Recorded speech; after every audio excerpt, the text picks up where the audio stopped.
Praise the Lord. फिर एक बार हम प्रभु यीशु मसीह के नाम को धन्यवाद करते हैं आज के इस समय के लिए कि हमारे प्रभु परमेश्वर ने मौका दिया है उसकी स्तुति और उसकी आराधना करने के लिए। मेरे प्यारो, हमने पिछले भाग में सीखा था क्रिश्चियन हस्बैंड के विषय में, मसीही पति के विषय में हमने सीखा था।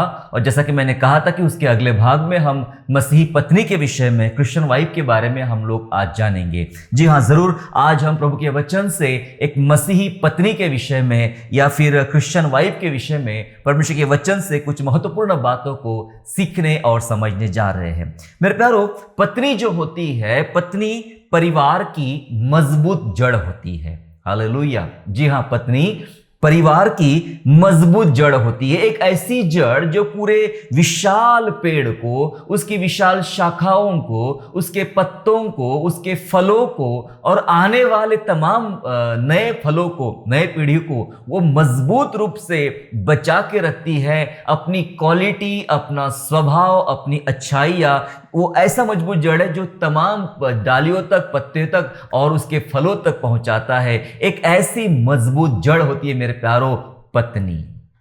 पर विडंबना यह है, दुख की बात यह है कि भारत में, नॉट ओनली भारत लेकिन पूरी दुनिया में पत्नी को लेकर बहुत सारे जोक्स बनाए जाते हैं, बहुत सारे चुटकुले बनाए जाते हैं जिसमें ठट्टा उड़ाई जाती है, मजाक बनाया जाता है और बहुत सारी बातों में पत्नी को बहुत नीचा दिखाया जाता है। बहुत सारे ऐसे जोक्स बनते हैं पत्नी के विषय में।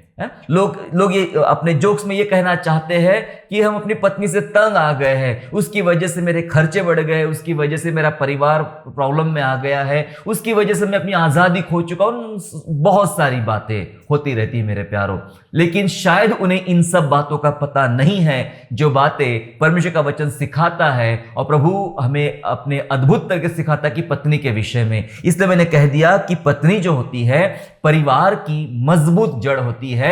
यदि वो जड़ कच्ची कर दी जाए, यदि वो जड़ काट डाली जाए, कोई भी डाली फलेगी नहीं और कोई भी फल फलवंत नहीं होने वाला। इसलिए मैंने कहा कि मजबूत जड़ होती है परिवार की पत्नी। मसीह पत्नी के विषय में बाइबल की प्रतिक्रिया को हम लोग देखेंगे आज के वचन से।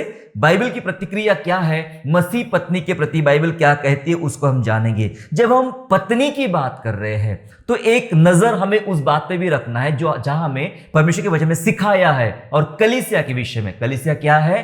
कलीसिया मसीह की दुल्हन है। कलीसिया मसीह की दुल्हन। जी हां, कलीसिया मसीह के दुल्हन का यह मतलब होता है कि हमें इस बात को ध्यान रखना है कि जब परमेश्वर पत्नी के विषय में, दुल्हन के बारे में बात करता है तो साथ ही साथ वो कलीसिया की बात करता है, कलीसिया के लिए भी बात करता है, क्योंकि कलीसिया प्रभु परमेश्वर की दुल्हन है, परमेश्वर की पत्नी है, जिसको अपने आप को यहां सजाना है, अपने आप को तैयार करना है। और जब दूल्हा यीशु बादलों पर आएगा तो ये दुल्हन उसके साथ बादलों पर उठा ली जाएगी। तो इस संदर्भ में भी हमें इन बातों का आज अध्ययन करने की आवश्यकता है।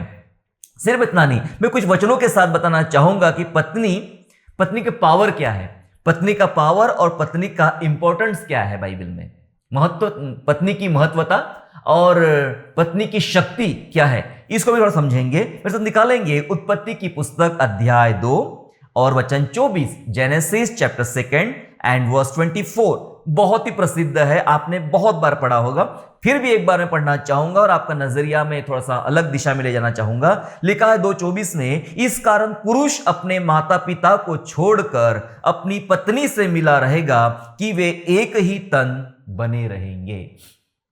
हालेलुया। प्रभु का वचन कहता है कि पुरुष अपनी माता पिता को छोड़ देगा। किसके लिए? पत्नी के लिए। लिखा है पत्नी के लिए अपने माता पिता को छोड़ देगा और अपना पूरा जीवन भर अपनी पत्नी के साथ ही मिला रहेगा। प्लीज मेरे इस स्टेटमेंट को या इस बात को सांसारिक रूप से लेने का प्रयास ना करें। संसार का मन बोलता है कि माँ ये कैसे सिखा रहे हैं, माँ बाप को अलग करने की बात करें। बिल्कुल भी नहीं। पौलुस तो सिखाता है इफिसियों 5 में कि एक भेद की बात है, ये एक भेद की बात है। और जी हाँ, भेद बताया है। मैं आपका ध्यान इस महत्वपूर्ण इस विषय की तरफ आपका ले जाना चाह रहा हूं जहां लिखा है कि माता पिता को छोड़ देगा एक पुरुष, है ना, और अपनी दुनिया अलग शुरू होगी। पत्नी के साथ मिला रहेगा, पत्नी के लिए वो अपने माता पिता को छोड़ देगा और पत्नी के साथ उसकी दुनिया शुरू हो जाएगी। थोड़ा सुनने के लिए, समझने के लिए हो सकता है थोड़ा आपको जटिल लगे, मुश्किल लगे, लेकिन बाइबल की ये सच्चाई है और इसको आप झुटला नहीं सकते हैं कि जब एक पति और एक पत्नी मिल जाते हैं तो उनकी एक नई दुनिया उसी घड़ी शुरू हो जाती है और वहां से एक नया प्रांत, नई दुनिया उनकी आरंभ हो जाती है और पुरानी बातों को उनको छोड़ना पड़ता है। जी हां, अपने माता पिता से वो अलग हो जाता है, माता पिता का घराना अलग हो जाए। हम कहते हैं शादी में कि पत्नी आती है अपना परिवार छोड़ के, सच बात है, और उतनी ही सच बात है कि एक पुरुष भी अपने माता पिता परिवार को उसको छोड़ना पड़ता है, क्योंकि इस पत्नी के संग उसे एक नई दुनिया, नया संसार उसे तैयार करना होता है। पत्नी की पावर मैं समझा रहा हूं आपको, पत्नी की पावर यह है कि माता पिता और तमाम संसार से भी उस पुरुष को अलग हो जाना पड़ता है। ये पावर है पत्नी का। बाइबल के अनुसार उसका इंपॉर्टेंस इतना ज्यादा है पत्नी का कि एक व्यक्ति सब कुछ अपना छोड़कर उस पत्नी के संग रहना शुरू कर देता है। और लिखा है वे दोनों एक तन बने रहेंगे। एक तन का मतलब होता है एक विचारधारा, एक शक्ति, एक सोच, एक समझ। जी हां, एक बने रहेंगे और वो एकता में आगे बढ़ेगा। इसे पति पत्नी के बारे में बाइबल हमें बात करती है मेरे प्यारों। इसलिए जिस पत्नी में ये पावर है, जिस पत्नी का ये इंपॉर्टेंस है, तो उस पत्नी के बारे में जानना जरूरी है। और मैं मेरी बहनों से रिक्वेस्ट करूंगा, आज का वचन हमारी बहनों के लिए है और तमाम उन पत्नियों के लिए है जो एक अच्छी मसीही पत्नी बनना चाहती है। तमाम उन बहनों के लिए भी है जिन्होंने मसीह पति के बारे में सुना है, और तमाम उन मसीह पतियों के लिए भी है जिन्होंने मसीह पति के बारे में सुन तो चुके हैं, सुन रखा है, अब थोड़ा वे मसीह पत्नी के बारे में भी सुनना चाहते हैं। जी हां, ये वचन आप सबके लिए है। जरूर सुनिए, जरूर इस पर ध्यान दीजिए। और परमेश्वर आपके घराने में एक ऐसी स्त्री को निर्माण करना चाहता है जो सचमुच परमेश्वर की तरफ से हो। मैं आपको कुछ बातें बताना चाहता हूं मसीह पत्नी के बारे में, मसीह पत्नी की भूमिकाओं के विषय में। जी हां, उसकी कुछ भूमिका होती है, उस भूमिकाओं पर ध्यान देंगे। उस पर ध्यान देने के द्वारा आपके जीवन में एक विशेष आकार आएगा। मसीह पत्नी के विषय में एक विशेष सोच आएगी, विशेष समझ आएगी आपके अंदर में। इसलिए हमें सोचना पड़ेगा क्या क्या उसकी भूमिकाएं हैं। मैं बहुत सारी बातें हैं, लेकिन कुछ बातें मैं निकाल कर आपके सम्मुख में रखना चाहता हूं। सबसे पहली बात, मसीह पत्नी जो होती है, मसीह पत्नी बुद्धिमान होना चाहिए। हालेलुया, बुद्धिमान होना चाहिए। जैसे ही बुद्धिमान की मैंने बात किया, आपके दिमाग में पिक्चर आना शुरू हो गया। हाँ, कम से कम इतनी तो पढ़ी होना चाहिए, इतने उसका एजुकेशन उसका होना चाहिए, ये फलाने जगह उसने काम किया या जॉब किया या उसका अनुभव उसको होना चाहिए, तभी तो वो बुद्धिमान बनेगी। संसार का ज्ञान किसी को भी बुद्धिमान नहीं बनाता है। इस दुनिया में, संसार में बहुत सारे लोगों ने बहुत सारा ज्ञान हासिल किया है, ज्ञान प्राप्त किया है, और उनके ज्ञान ने ही उनको बर्बाद किया है। आज जब ये दुनिया और परिवार की एक संस्था जो प्रभु ने बनाई थी, आज नाशवान चीजों की तरफ आगे बढ़ रही है, परिवार बर्बाद हो रहे, परिवार टूट रहे हैं, उद्ध्वस्त हो रहे, उन सारी चीजों के पीछे ये संसार की बुद्धिमत्ता ही तो है, ये संसार का ज्ञान ही तो है, जिसके बारे में हम ज्यादा महत्व देते हैं और जिसके बारे में बात करते हैं। लेकिन मैं आज बिल्कुल भी उस ज्ञान की या उस बुद्धिमत्ता की बात नहीं कर रहा हूं। मैंने पहली बात कहा कि मसीही पत्नी बुद्धिमान होना चाहिए। बुद्धिमान क्यों होना चाहिए मैं बताऊंगा, और बुद्धिमान कहां से बनते वो भी बताऊंगा मैं आपको। देखो, पूरे परिवार को अगर सही रूप से चलाना है, पूरे परिवार को, क्योंकि पत्नी सिर्फ पत्नी नहीं रहती है, पत्नी मां भी रहती है, पत्नी सास भी रहती है ना। पत्नी की बहुत सारी भूमिकाएं होती है। सो पूरे परिवार को सही रूप से चलाने के लिए पत्नी का बुद्धिमान होना बहुत जरूरी है। मैं ये सोचता हूं कि पति यदि उस कार का व्हील है, चक्के है, तो पत्नी उसका स्टीयरिंग है, वरना ये चक्के भी आगे नहीं बढ़ पाएंगे। किस दिशा में चलना है वो स्टीयरिंग डिसाइड करता है। पत्नी का बुद्धिमान होना बहुत जरूरी है। पूरे परिवार को सही दिशा में, सही रूप से अगर आगे आपको ले जाना है और आप सोचते हो कि आपका परिवार, आपका घराना सही दिशा में आगे बढ़े, सही रूप से आगे बढ़े, तो उस घर की स्त्री, उस घर की पत्नी, उस घर की मां, उसका बुद्धिमान होना बहुत जरूरी है। और बुद्धिमानी भी कैसी, बहुत अद्भुत बात है, बुद्धिमानी पढ़ने से नहीं आती है, बुद्धिमानी डिग्रियों से नहीं आती है, बुद्धिमानी आपके पुराने एक्सपीरियंस से नहीं आती है। दरअसल बुद्धिमानी की जड़ परमेश्वर है। हालेलुया। बुद्धिमानी की जड़ परमेश्वर है, और वो बुद्धिमानी जो परमेश्वर देता है, जब वो देना चाहता है तो ये नहीं डिसाइड करेगा कि सामने वाला व्यक्ति या वो स्त्री सामने खड़ी है वो कितनी एजुकेटेड है, कितनी अनुभवी है, कौन से प्रांत की है, कौन सी भाषा की है, ये कोई मायने रखता नहीं हमारा परमेश्वर। जब वो अपनी बुद्धि उसको देगा। आइए थोड़ा वचन के साथ समझेंगे, मेरे साथ निकालेंगे नीति वचन अध्याय 19 में चलेंगे हम लोग। नीति वचन निकालेंगे और उसका निकालेंगे अध्याय 19, प्रोवर्ब्स चैप्टर 19 एंड वर्स 14, 14 वचन। 19वें अध्याय का 14 वचन किस प्रकार कहता है, सुनिएगा। 14 वचन ऐसा लिखा है, घर और धन पुरखाओं के भाग में, परंतु बुद्धिमती पत्नी यहोवा ही से मिलती है। हालेलुया। आपको मकान, आपको प्रॉपर्टी आपके पूर्वजों के द्वारा मिलेगी, आपके माता पिता के द्वारा मिलेगी।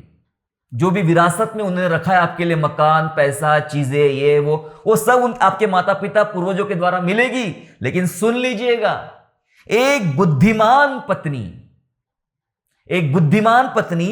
यहोवा के तरफ से मिलती है।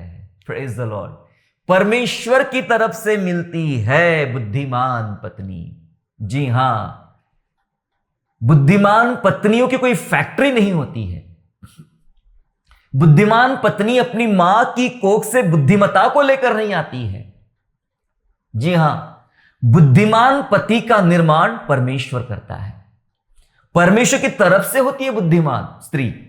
परमेश्वर बुद्धि देता है, इसलिए उसकी जड़ें, उस स्त्री की जड़ें परमेश्वर के पास होना चाहिए। हो सकता है आप एजुकेशन में थोड़ी कमजोर है, संसार के ज्ञान में थोड़ी कमजोर है। कई महिलाएं हो सकती है कि अपने घर में, अपने घराने में, अपने बच्चों से, अपने पति से कई बार वो हारती है। वो हमेशा चिढ़ाते, ओ मम्मी आपको तो ये मोबाइल चलाना भी नहीं आता, ओ मम्मा आपको तो ये कंप्यूटर भी समझता नहीं। पति कितनी बार बोलता है, तुझे डेबिट कार्ड समझ में नहीं आता है, तुझे क्रेडिट कार्ड समझ में नहीं आता है, तुझे बैंकिंग के काम समझ में नहीं। बहुत सारी बातें हो सकती है। हो सकता है कि उन सब बातों में आप कमजोर हो, कोई प्रॉब्लम नहीं। लेकिन यदि आप प्रभु में मजबूत है तो आप बुद्धिमान हैं।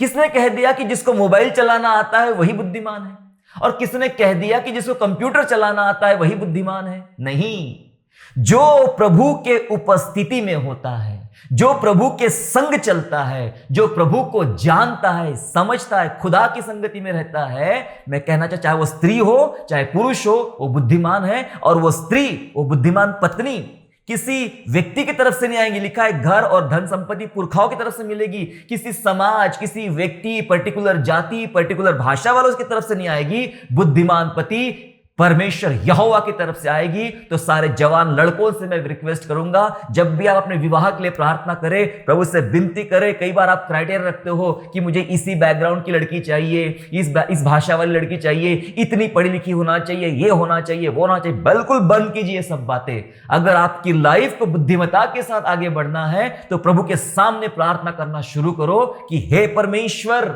मुझे बुद्धिमान स्त्री देना। जिनकी हो गई उनके लिए मैं कुछ नहीं कर सकता, लेकिन जिनकी होने की है उनके लिए बहुत अच्छा अवसर है। प्रभु से दुआ करके मांगे, प्रभु मुझे तेरी तरफ से एक बुद्धिमान पत्नी देना। जी हां, और जिनकी पत्नियां हैं ऑलरेडी, मैं उनके लिए भी रिक्वेस्ट करता हूं, आप दुआ करें। अगर आप बुद्धिमान नहीं बन पा रहे हो, प्रभु से दुआ करें, प्रभु मुझे अपनी आत्मा से भर ताकि मैं बुद्धिमान बन जाऊं, अपने फैमिली के लिए, अपने घर के लिए। इसलिए बुद्धिमान पत्नी की जड़ें एजुकेशन में नहीं होती है, बुद्धिमान पत्नी की जड़ें प्रभु में होती है। वो देखना जरूरी है कि वो प्रभु के साथ कैसा चलती है, वो देखना जरूरी है कि प्रभु से कितना प्यार करती है, क्योंकि बुद्धिमान पत्नियों की फैक्ट्री तो प्रभु के पास है। ऐसा लिखा है, परमेश्वर की तरफ से आती है बुद्धिमान स्त्री। Praise the Lord, hallelujah. हम अपने प्रभु परमेश्वर को धन्यवाद देते हैं कि प्रभु इस प्रकार से काम हमारे परिवार में करता है। हाल ही में 2-3 महीने के बाद मेरे विवाह के 25 साल पूरे हो जाएंगे। जी हाँ, 25 साल पूरे हो जाएंगे। और मैं इन 25 सालों में अगर बात करूं, देखूं मेरी पत्नी के विषय में जो परमेश्वर ने दिया है, तो उसके अंदर मैंने ये परमेश्वर की बुद्धिमत्ता को पाया। अगर 1 साल का अनुभव होता तो शायद मैं गलत बोल सकता था। मेरे विवाह का अगर 2 साल का अनुभव हो सकता था तो शायद इतना परिपक्वता मेरे बताने में नहीं होती थी। लेकिन आज मैं अपने विवाह के 25 साल के बाद यह बात कर रहा हूं। इसका मतलब मुझे बहुत ज्यादा अनुभव मिला इस बात का, और मैं सिर्फ दिल रखने के लिए नहीं, तारीफ करने के लिए नहीं, लेकिन सच बता रहा हूं कि ये मेरी पत्नी परमेश्वर ने अपनी तरफ से दिया है, और उसकी बुद्धिमत्ता की वजह से मेरा जीवन, मेरा परिवार, मेरी जो लाइफ है एक सही दिशा में और सही मार्ग में चलना शुरू हो गई है। इसलिए वचन कहता है कि बुद्धिमान स्त्री, मुझे मेरे माता पिता की तरफ से कुछ भी नहीं मिला, ना धन मिला, ना संपत्ति मिली, ना कुछ नहीं मिला। जैसा वचन में लिखा हो तो उनकी तरफ से मिलता है, जब मेरे माता पिता ही नहीं तो उनकी तरफ से कुछ मिला ही नहीं मुझे, लेकिन मेरे पास परमेश्वर है। मैं जिसकी आराधना करता हूं वो मेरा यहोवा परमेश्वर है, और यहोवा परमेश्वर ने ये सब तो नहीं दिया धन दौलत, लेकिन यहोवा परमेश्वर ने एक बुद्धिमान स्त्री को, एक बुद्धिमान पत्नी को मेरे जीवन में दिया है। और इस बात के लिए मैं अपने परमेश्वर को धन्यवाद करता हूं, क्योंकि बुद्धिमान पत्नी होती है जो आपके फैमिली को सही दिशा में आगे ले जा सकती है। बाइबल में कुछ घटनाएं हैं, या मैं कहूंगा कुछ कैरेक्टर है। एक कैरेक्टर है हनन्याह सफीरा का। हनन्याह सफीरा ये दोनों पति पत्नी है। हनन्याह एक पति है, सफीरा एक पत्नी है, और हनन्याह कुछ गलती करता है। सुनिए, थोड़ा ध्यान सुनिएगा इस बात को। हनन्याह कुछ गलती करता है, अपराध करता है परमेश्वर की दृष्टि में, तो उसकी गलती में बराबर का साथ देती है सफीरा। सुनिए, क्या यह बुद्धिमान स्त्री है? अपने पति के अपराधों में वो बराबर की भागीदार है। तो क्या यह सफीरा, ये पत्नी बुद्धिमान स्त्री है? ये बात हो गई हनन्याह के लिए कि हम तो डूबे सनम, साथ तूने भी ले डूबे। हनन्याह भी मर गया और सफीरा भी मर गया, क्योंकि सफीरा ने अपने पति के बुराइयों में उसका साथ दिया, उसके साथ खड़ी रही, उसको बुराइयों में से बाहर निकाला नहीं। यह कोई बुद्धिमान स्त्री नहीं थी। लेकिन हां, एक बुद्धिमान स्त्री बाइबल में है, और उसका नाम है अबीगैल। उसका नाम है अबीगैल, और उसके पति का नाम था नाबाल। उसके पति का नाम था नाबाल। बाद में यह अबीगैल, नाबाल के मरने के बाद में दाऊद की पत्नी बन जाती है। लेकिन अबीगैल और नाबाल की कहानी आप सब लोग जानते हैं। पुराने नियम में लिखा हुआ है कि नाबाल दाख की बारी थी उसकी वाली, और दाऊद ने अपने दूत भेजे उससे कुछ भेंट लेने के लिए। नाबाल ने उल्टी सीधी बातें किया, मैं दाऊद को जानता नहीं, कौन दाऊद? आजकल तो बहुत सारे अपने आप को दाऊद बोलते हैं, राजा बोलते हैं, ऐसा करके उसने इनकार किया। और दाऊद ने ठान लिया था नाबाल की मूर्खता का जवाब देना। दाऊद तो तलवार निकल पड़ा कि आज नाबाल जिंदा नहीं बचेगा, एक पति जिंदा नहीं बचेगा। नाबाल का मतलब एक पति जिंदा नहीं बचेगा, एक पुरुष जिंदा नहीं बचेगा, क्योंकि उसने परमेश्वर के दास का, परमेश्वर की प्रजा का अपमान किया है।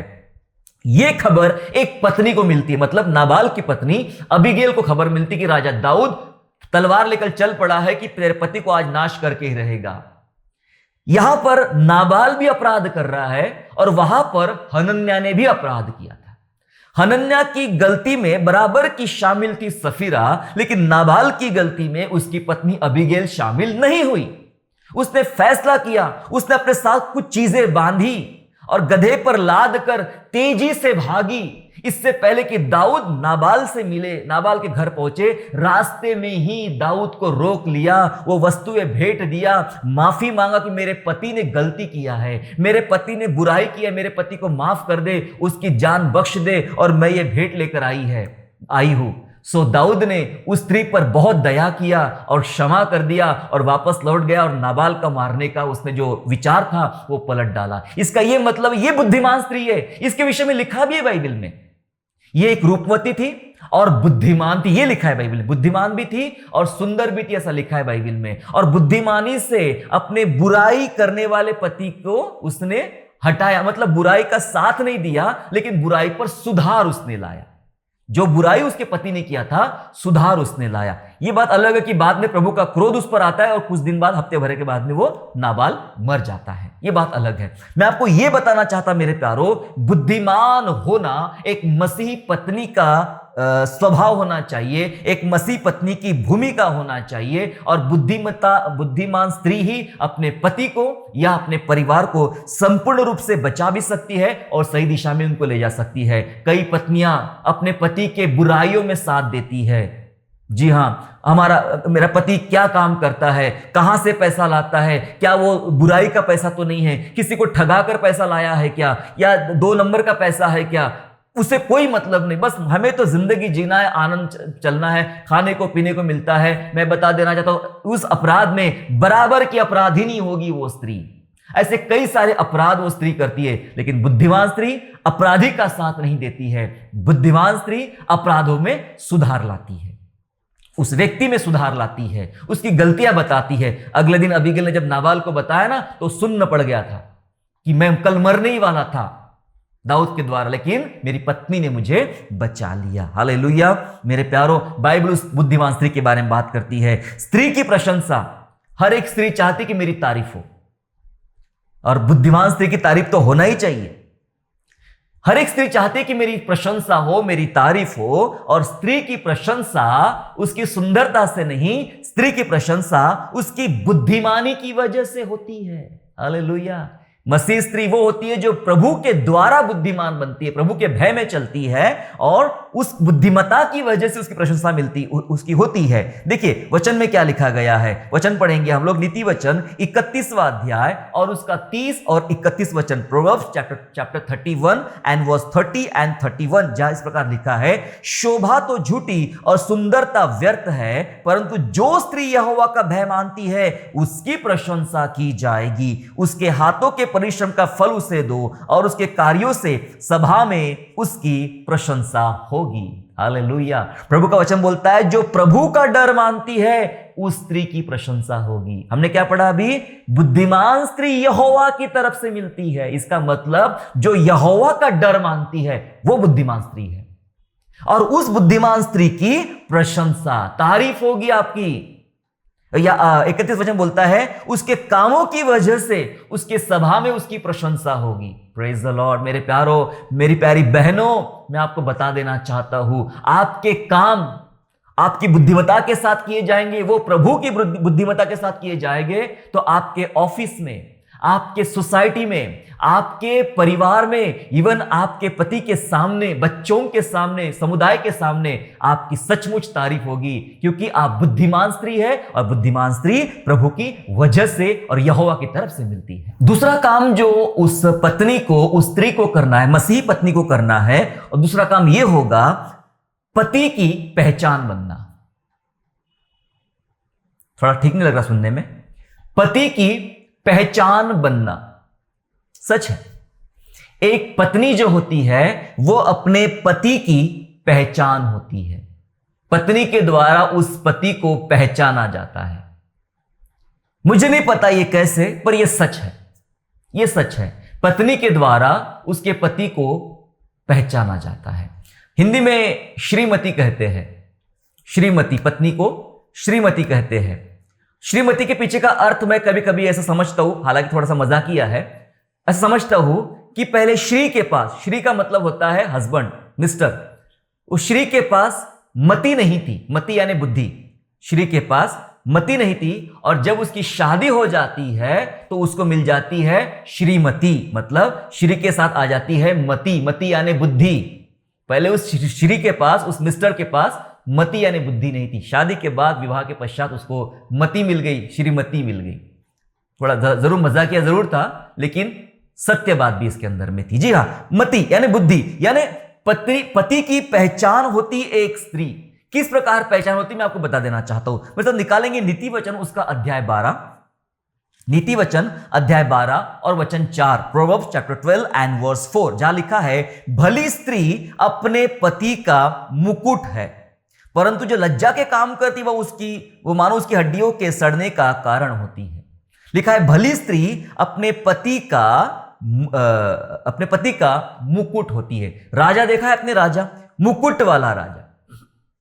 राजा बिना मुकुट का, बिना क्राउन का कोई राजा नहीं होता है। मुकुट उतार के रखो तो वो राजा नहीं है, वो आम आदमी है। जब मुकुट उसके सिर के ऊपर होता है तब वो राजा है। वो राजा की प्रतिष्ठा उसके मुकुट की वजह से होती है। हमारे यहां दूल्हे को दूल्हे राजा कहते हैं, दूल्हे राजा, जो ग्रूम होता है उसे दूल्हे राजा कहते हैं। दूल्हे राजा है वो राजा, लेकिन राजा के सिर पे मुकुट होता है, बिना मुकुट का राजा नहीं होता है। समझ रहे कुछ आप? क्या अर्थ है इसका वाला? इसका अर्थ यह है कि भली स्त्री अपने पति का मुकुट है। जो स्त्री बुद्धिमान है, जो स्त्री भली है, प्रभु के डर में चलती है, वो स्त्री अपने पति की पहचान है, क्योंकि मुकुट उसकी पहचान है। पता है, अलग अलग प्रकार के मुकुट होते हैं और वो मुकुट पहचान दिलाते हैं। उस मुकुट उसकी कैटेगरी को दर्शाते हैं, वो मुकुट उसके वर्चस्व को दर्शाते हैं, है ना। सेनापति का अलग मुकुट रहता है, नॉर्मल सिपाही का अलग मुकुट होता है, राज्य मंत्री का अलग मुकुट होता है, और विशेष जो राजा, मेन राजा होता है, उसका अलग मुकुट होता है। मुकुटों से उसकी पहचान होती है मेरे प्यारों। मैं वही बताना चाहता, पति अगर राजा है तो पत्नी उसका मुकुट है। और सिर पर से मुकुट उठा के रख दो तो पति सिर्फ पति है, उसकी कोई कीमत नहीं है। वो राजा तभी बनेगा जब उसके सिर पे मुकुट आएगा, वो उसकी पहचान है। पत्नी जो होती है मेरे प्यारों, पत्नी अपने पति की पहचान बनती है, और पहचान उस पत्नी ने अपने पति के लिए बनना चाहिए, क्योंकि पत्नी के द्वारा पति बहुत बातें सीखता है। दरअसल पत्नी एक ट्रेनर होती है, एक सिखाने वाली शिक्षिका होती है। जी हां, सिखाने वाली शिक्षिका होती है। मैं ये नहीं कह रहा हूं कि संसार में क्या हो रहा है, परंतु मैं ये बताने का प्रयास करता हूं कि बहुत सारी बातें एक पुरुष को उसके विवाह के बाद सीखने को मिलती है। क्या सीखने को मिलती है बताओ आपको मैं? स्त्री की गरिमा। ये विवाह से पहले शायद ही समझ में आ जाए। स्त्री की गरिमा क्या होती है, ये विवाह के पश्चात आपको समझ में आएगी। महिलाओं का सम्मान कितना जरूरी होता है, कितना मायने रखता है, ये बात आपको विवाह के पश्चात ही बहुत अच्छे से समझ में आएगी। और सभ्यता, संसार में चलते हुए महिलाओं के संग जो सभ्यता का व्यवहार एक पुरुष को करना चाहिए, वो व्यवहार, वो तमाम बातें वो पत्नी की वजह से ही वो पुरुष सीखता है। और ऐसी बहुत सारी बातें हैं जो उसको सीखने में मददगार होती है उस पुरुष को। और इसलिए जब वो पुरुष बाहर जाता है, उसके स्वभाव में, उसके चरित्र में, उसके चाल चलन में, या उसके व्यवहार में जो सभ्यता पाई जाती है, उसके पीछे बहुत बड़ा हाथ होता है उसकी पत्नी का। उसकी पत्नी के कारण उसकी प्रशंसा होगी, उसकी पत्नी के कारण उसके अंदर बहुत सारी बातों का विकास होता है मेरे प्यारों। थोड़ा प्रैक्टिकली सोच के देख लीजिएगा। मैं स्पेशली उन पत्नियों के बारे में बात कर रहा हूं जिनकी पत्नियां सचमुच प्रभु के भय में चलती है, प्रभु के द्वारा बुद्धिमान है, और प्रभु के वचन के द्वारा अपने पति के संग जीवन निर्वाह करती है। उन पतियों के जीवन में इसका उजियाला, इसका प्रकाश देखने को आपको मिलेगा, इसका असर देखने को मिलेगा, और आप दूर से समझ लेंगे कि इस पति के अंदर इतनी जो सभ्यता, इतनी जो अच्छाइयां है, बहुत सा हद तक, हालांकि उसका खुद का भी कुछ काम है, लेकिन बहुत हद तक उसकी पत्नी का भी बहुत बड़ा हाथ उस व्यक्ति के, उस पति के ऊपर है, उसके पीछे है। एक वचन ऐसा कहता है, नीति वचन उसका 31वां अध्याय और वचन 23 में, प्रोवर्ब्स चैप्टर 31 एंड वर्स 23 ऐसा कहता है, जब उसका पति सभा में देश के पुरानियों के संग बैठता है, तब उसका सम्मान होता है।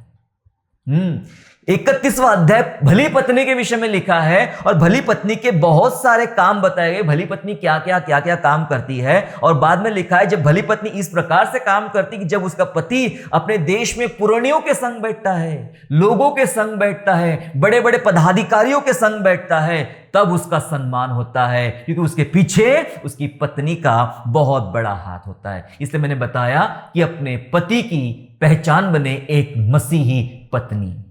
प्रभु परमेश्वर ने, प्रभु यीशु ने कलीसिया के बारे में क्या कहा? लोग तुम्हारे भले कामों को देखकर तुम्हारे पिता की स्तुति करेंगे। मतलब हम पहचान है हमारे प्रभु की। वैसे तो प्रभु हमारी पहचान है, सच देखा जाए तो प्रभु हमारी पहचान है। प्रभु नहीं तो हमारी औकात कुछ नहीं, हमारा जीवन कुछ भी नहीं है।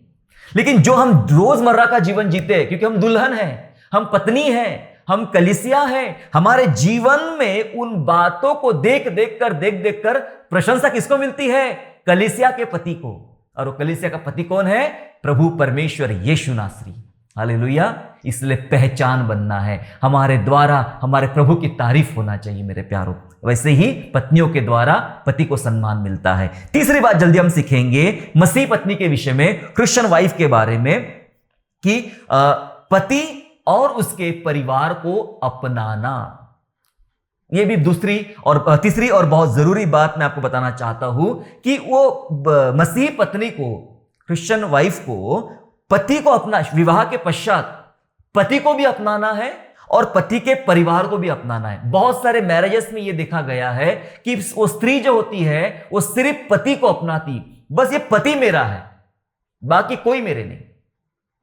पति के साथ बहुत घनिष्ठता में रहती है, पति से उसकी पटती है, पति उसके लिए सब कुछ है, अच्छी बात है। लेकिन उसका परिवार, पति की मां, पति के पापा, पति की बहन, पति का भाई, पति के रिश्तेदार, इनसे शायद कुछ लेना देना ना हो कई बार। तो कई इस वजह से कई परिवारों में फूट पड़ती है, कई परिवार टूट जाते हैं क्योंकि, और फिर उसका दोष सीधा सीधा पत्नी पर ही आता है। आप जिम्मेदार रहो या जिम्मेदार ना हो, लेकिन दोष पत्नी पर आएगा कि जब से शादी हुई है तब से ये बेटा लड़का अलग हो गया है, तब से पहले समान नहीं रहा, तब से इसका हमारे संग कोई भी रिश्ता नहीं रहता है। क्या हुआ पता है?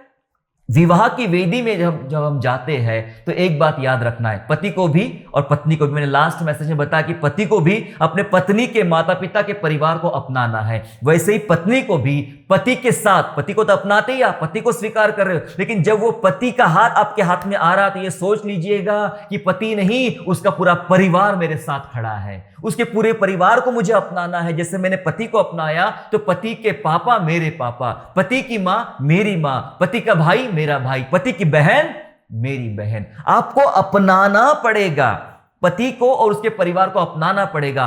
पत्नी एक परिवार छोड़कर आई है और उसको छोड़ना पड़ेगा, तभी आप एक नए परिवार को स्वीकार कर पाएगी और आपने अपना समर्पण उसके लिए कर देना है। जैसे कलीसिया को परमेश्वर ने संसार में से चुन लिया, आपको संसार को पूरी तरह त्याग देना है और परमेश्वर को अपने आप को ग्रहण बना देना है, अपने आप को दे देना है परमेश्वर को। देखिए एक वचन क्या कहता है, भजन संहिता 45वां अध्याय और वचन 10, साम चैप्टर 45 एंड वर्स 10, जहां ऐसा लिखा है, दरअसल ये दूसरे संदर्भ में लिखा है लेकिन हम इसको अपने बारे में ले सकते हैं। लिखा है, हे राजकुमारी सुन और कान लगाकर ध्यान दे, अपने लोगों और अपने पिता के घर को भूल जा।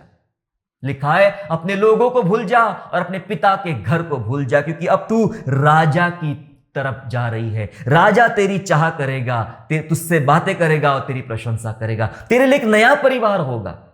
पत्नी को क्या करना चाहिए? उसको सब अपना परिवार को छोड़कर पति के परिवार को, पति को ही नहीं पूरे उसके परिवार को आपको स्वीकार करना है, तब आपके घर में शांति और आनंद बना रहेगा। बाइबल में रूत के बारे में हम सीखते, जब रूत नाओमी के पीछे चल पड़ी, उसका पति मर गया, ससुर मर गया, जेठ मर गया, तब अपनी सास के साथ निकल पड़ी और सास को कहती है कि हे मेरी सास नाओमी, आज के बाद तेरे लोग मेरे लोग होंगे, तेरा परमेश्वर मेरा परमेश्वर होगा, तू जहां मरेगी मैं भी वही मरूंगी।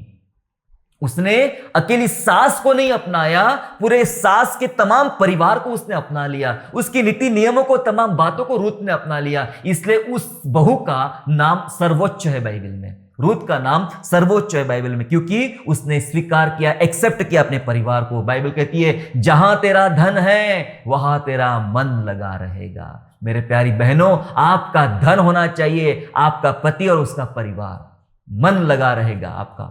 वैसे तो हमारा पति परमेश्वर है, हम सबका पति परमेश्वर है ना, लेकिन आपको जिस प्रकार से आपने विवाह किया है उस प्रकार से आपने पूर्ण रूप से पति के परिवार को स्वीकार कर लेना है। आपका पूरा चित्त, पूरा मन उस परिवार में आपका लगना चाहिए, तब आप भली पत्नी और मसीह पत्नी बनोगी। चौथी और अंतिम बात बता के मैं समाप्त करना चाहूंगा जल्दी से, हमारे पास बातें बहुत सारी है लेकिन समय हमारे पास बहुत कम है। चौथी और अंतिम महत्वपूर्ण बात बता के मैं समाप्त करना चाहूंगा कि मसीह पत्नी वो होती है जो परिवार को मसीह के करीब लाए, परिवार को मसीह के करीब लाए। इसलिए करना यह चाहिए, एक पत्नी को, वो एक मां भी हो सकती है, एक पत्नी भी हो सकती है, क्या करना चाहिए? प्रार्थना में अपने पति को और अपने परिवार को लगातार उठाए रखना चाहिए।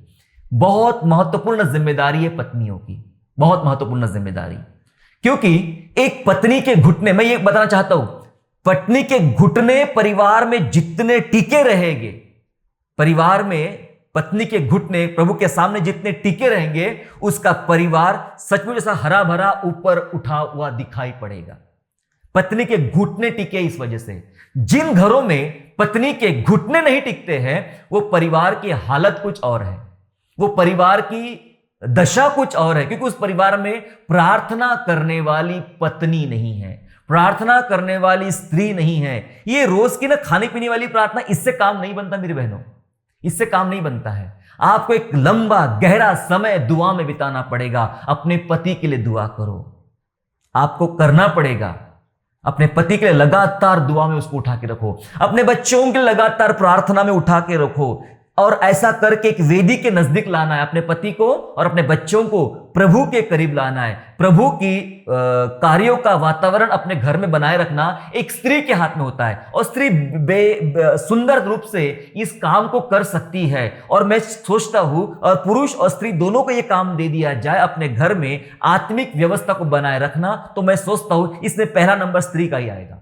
स्त्री ही बेहतर कर सकती है पुरुष से भी ज्यादा। अगर वो ठान ले तो क्या नहीं कर सकती है। वो ठान ले, दबोरा कहती मैं जब तक बाहर नहीं निकल पड़ी तब तक गांव सुने पड़े हुए थे, वो जब बाहर निकलती है तो काम शुरू कर देती है। एक स्त्री अगर ठान ले दुआ करना, आपने जॉन वेस्ली की मां सुसन्ना के बारे में सुना होगा, 19 बच्चे लगभग थे उसके पास में। उसकी प्रार्थनाओं की वजह से उसके बच्चे किस प्रकार आगे बढ़े, उसकी प्रार्थना की वजह से उसका बेटा प्रभु का एक महान सेवक बना। मैं बताना चाहता मेरे प्यारे आपको, प्रार्थना में उठाए रखे। एक स्त्री प्रार्थना करने मसीह यीशु के पास आई। सुनिए, चलिए थोड़ा सा पढ़ के हम समाप्त करना चाहूंगा। मत्ती उसका 20वां अध्याय और 20 और 21 वचन, gospel of Matthew chapter 20 and verse 20 and 21, जहाँ इस प्रकार से लिखा गया है, तब जब्दी के पुत्रों की माता, ध्यान सुनिएगा, तब जब्दी के पुत्रों की माता ने अपने पुत्रों के साथ उसके पास आकर प्रणाम किया और उससे कुछ मांगने लगी। उसने उससे कहा, तू क्या चाहती है? वह बोली, यह कह कि मेरे ये 2 पुत्र तेरे राज्य में एक तेरे दाहिने और एक तेरे बाएं बैठे। एक स्त्री की प्रार्थना है। अब मैं ये नहीं इसमें देखना चाहता हूं कि ये सचमुच सही प्रार्थना थी या गलत प्रार्थना थी। दूसरे चेलों को गुस्सा आया कि भाई हमारा नंबर नहीं लगा, ये स्त्री आ गई पीछे से अपने बेटों को लेकर अपना नंबर लगाने के लिए। मुझे ये स्त्री बहुत अच्छी लगी, उसकी प्रार्थना मुझे अच्छी लगी, उसकी विचारधारा मुझे बहुत अच्छी लगी, उसकी सोच मुझे अच्छी लगी। वो यीशु के पास आकर बोलती है कि मेरे दोनों बेटे हैं, एक को तेरे दाई और एक को तेरे बाई। उसका लालच क्या है, स्वार्थ क्या है, मैं ये भी नहीं जानता, पर उसका मन ऐसा है कि मेरे बेटे मसीह के पास रहे। मैं उसको यह नजर से देखना चाहता हूं, मेरे बेटे मेरे प्रभु के पास रहे। अपने बच्चों को लेकर आई। नन्हे मुन्ने बच्चे नहीं थे, ये केजी पढ़ने वाले बच्चे नहीं थे, ये बड़े बच्चे थे। उनको लेकर आई तो कितनी गंभीर है ये मां, प्रार्थना को लेकर कितनी गंभीर है, प्रभु के कामों को लेकर कितनी गंभीर है, क्या सोचती है प्रभु के बारे में। इसके बारे में मैं ज्यादा बात नहीं करना चाहता, लेकिन मैं आपके बारे में बात करना चाहता हूं। आप क्या सोचते हैं अपने बच्चों के बारे में, आप क्या सोचते हैं अपने पति के बारे में। एक स्त्री ने, एक मां ने, एक पत्नी ने यही करना चाहिए, अपने बच्चों को, अपने पति को प्रभु के पास लाना चाहिए। यीशु की कब्र पर जाने वाली पहली स्त्री आई थी, यीशु का दर्शन प्राप्त करने वाली जी उठने के बाद स्त्री आई थी। पहला संदेश यीशु के उद्धारकर्ता का आने का स्त्री के पास में ही आया। मेरे प्यारों, स्त्री बहुत महत्वपूर्ण है, आपकी दुआएं महत्वपूर्ण है। मात्र मैंने 4 बातें बताया एक मसीह पत्नी के विषय में। ऐसा करने से आपका परिवार परिपक्व रहेगा, मजबूत रहेगा, और मसीह परिवार में प्रभु की शांति बनी रहेगी। अगर आज मैं उन बहनों के लिए दुआ करना चाहता हूं, आज मैं जो बहनें शायद अच्छी मसीह पत्नी बनने में अपने आप को असक्षम समझी है, या कुछ कारणवश नहीं बन पाई है, या आने वाले समय आपका विवाह होने वाला है और आप सोचते कि मैं ऐसी मसीही पत्नी बनूं, क्रिश्चियन वाइफ बनूं, सो आइए हम दुआ करेंगे और प्रभु से मदद मांगेंगे। स्वर्गीय पिता, प्रभु आपका हम धन्यवाद स्तुति करते। प्रभु आपने हमें मसीह पति के विषय में सिखाया और मसीह पत्नी के विषय में भी सिखाया। पिता परमेश्वर, हमने जाना कि प्रभु जी पति के बुराई में साथ देने वाली वो सफीरा थी, लेकिन पति के बुराई में सुधार लाने वाली पिता परमेश्वर वो अबीगैल थी। मेरी तमाम बहनों को पिता मैं दुआ करता हूं, पिता परमेश्वर वे सफीरा के समान नहीं, लेकिन वे अबीगैल के समान बने। पिता परमेश्वर, प्रभु उनकी सहायता कर, बुद्धिमान स्त्रियां बने। प्रभु अपने परिवार के लिए, पति के लिए बुद्धिमान स्त्रियां बने, और बुद्धिमान स्त्री प्रभु तैयार करता है, प्रभु देता है। हमने इस वचन को आपके पढ़ा है पिता राजा, प्रभु धन्यवाद करते हैं। हमने सीखा है पिता की बुद्धिमान होना है पत्नी ने, हमने सीखा है प्रभु की पति की पहचान बनना है पत्नी ने। प्रभु ऐसा उसको बनाइए पिता परमेश्वर। प्रभु अपने पति अपने परिवार को अपनाने वाली बने, स्वीकार करने वाली बने, जैसे मसीह ने हमें स्वीकार किया, हम एक दूसरे को स्वीकार करने वाले बने। प्रभु ऐसी पत्नियां बने ईश्वर राजा। मैं उन पत्नियों के लिए, मैं उन बहनों के लिए दुआ करता ईश्वर राजा, वे अपने पूरे परिवार के लिए, बच्चों के लिए दुआ करने वाली बने और मसीह के करीब उनको लाने वाली बने। प्रभु जी पिता अगुवाई कर, सहायता कर। और भी बहुत सी बातें प्रभु जी, लेकिन आप विस्तार पूर्वक अपने वचनों से अपनी बेटियों को, आपकी बहनों, हमारी बहनों को, आपकी बेटियों को आप सिखाइए पिता परमेश्वर। हम धन्यवाद स्तुति करते पिता, उन सबको आशीर्वाद दे, अपनी महिमा कर, ताकि उनका घर आशीषित रहे और सचमुच ये पूरा घराना मसीही परिवार बने। धन्यवाद करते हैं, यीशु के नाम से प्रार्थना मांगते हैं, आमीन। आशा करता हूँ आज के संदेश के द्वारा आपने आशीष प्राप्त किया है। यदि सचमुच आपने आशीष प्राप्त किया है तो इस संदेश को दूसरों के साथ शेयर कीजिए और हमारे दूसरे भी संदेशों को सुनने के लिए हमारे चैनल को सब्सक्राइब करें और नोटिफिकेशन के लिए बेल आइकन को दबाइए। और हाँ, यीशु पर विश्वास करना ना छोड़े, वो आपको आशीषमय स्थानों की ओर आगे ले जाएगा। God bless you all.